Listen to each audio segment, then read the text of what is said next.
மாணவியர் அனைவருக்கும் வணக்கம். இந்த காணொலி பதிவில் 12ஆம் வகுப்பு வணிகவியல் பாடத்தில் அத்தியாயம் 3 கொஸ்டின் அண்ட் ஆன்சர் தான் என்ன செய்ய போறோம் அப்படின்னா பார்க்க போறோம். குருவினால ஃபர்ஸ்ட் கொஸ்டினுக்கு உண்டான ஆன்சர் பக்கம் எண் 17வது பக்கத்துல இருக்கு. 17வது பக்கத்துல குறி இலக்கு மேலாண்மையின் குறிக்கோள் அப்படின்னு ஹெட்டிங் இருக்கும். அந்த ஹெட்டிங்ல முதல் 2 பாயிண்ட் மார்க் பண்ணிக்கோங்க. இது குருவினா 1க்குரிய விடை.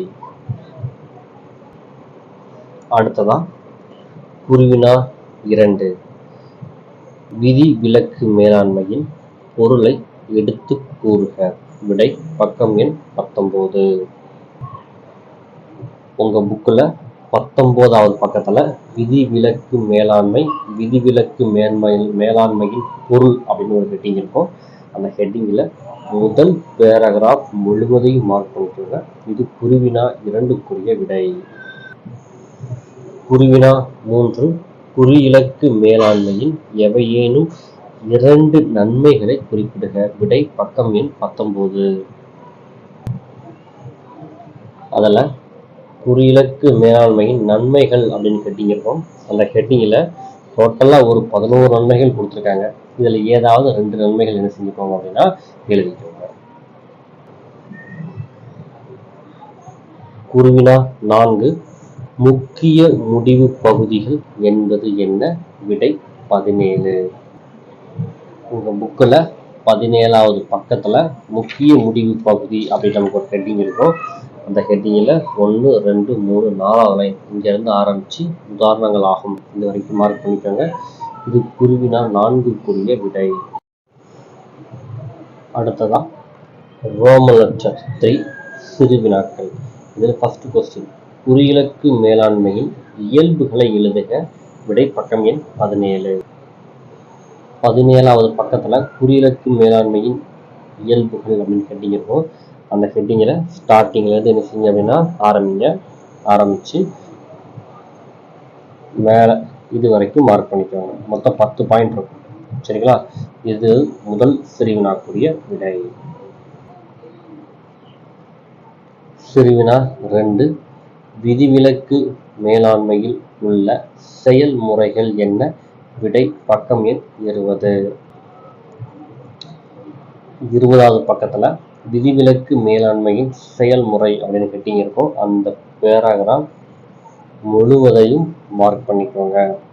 இது சிறுவினா 2க்குரிய விடை. அடுத்ததா சிறுவினா 3 குறி இலக்கு மேலாண்மையின் ஏதேனும் 3 செயல்முறைகளை பட்டியலிடுக. விடை பக்கம் எண் 17 மற்றும் 18.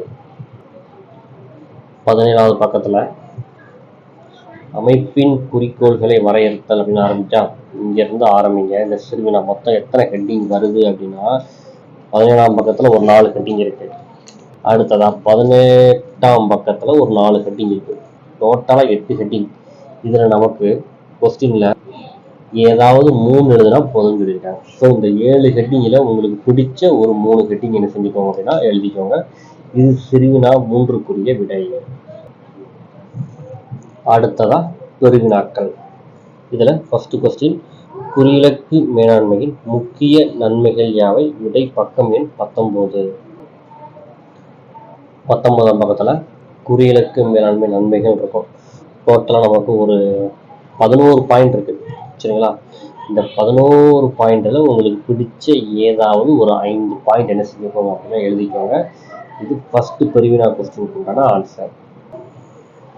பெருவினா 2 விதிவிலக்கு மேலாண்மையின் நன்மைகள் என்ன. ஏதாவது 5 பாயிண்ட் எழுதினா போதும். பக்கம் எண் 20ல இருக்கு. விதிவிலக்கு மேலாண்மையின் நன்மைகள் அப்படின்னு கட்டிக்கிறோம். அதுல ஸ்டார்டிங்ல இருந்து ஆரம்பிச்சு அப்படியேவும் அதே பக்கத்துல 6 பாயிண்ட் இருக்கும். இந்த 6 பாயிண்ட்ல ஏதாவது ஒரு 5 பாயிண்ட் எழுதினா போதும். இது பெருவினா 2க்குரிய விடை. பெருவினா 3 விதிவிலக்கு மேலாண்மையின் குறைபாடுகளை பற்றி விவரி. விடை பக்கம் எண் 20. விதிவிலக்கு மேலாண்மையின் குறைபாடுகள் ஹெட்டிங் இருக்கும். அந்த ஹெட்டிங்கில் மொத்தமே 2 பாயிண்ட் தான். அந்த 2 பாயிண்ட்டுமே உண்டு. இது பெருவினா 3க்குரிய விடை.